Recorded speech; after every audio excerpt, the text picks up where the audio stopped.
الرحمن علم القرآن خلق الإنسان علمه البيان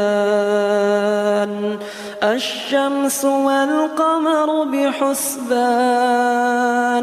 والنجم والشجر يسجدان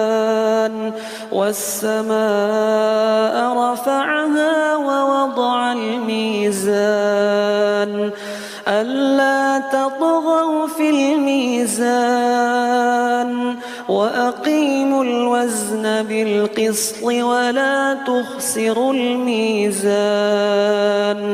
والأرض وضعها للأنام فيها فاكهة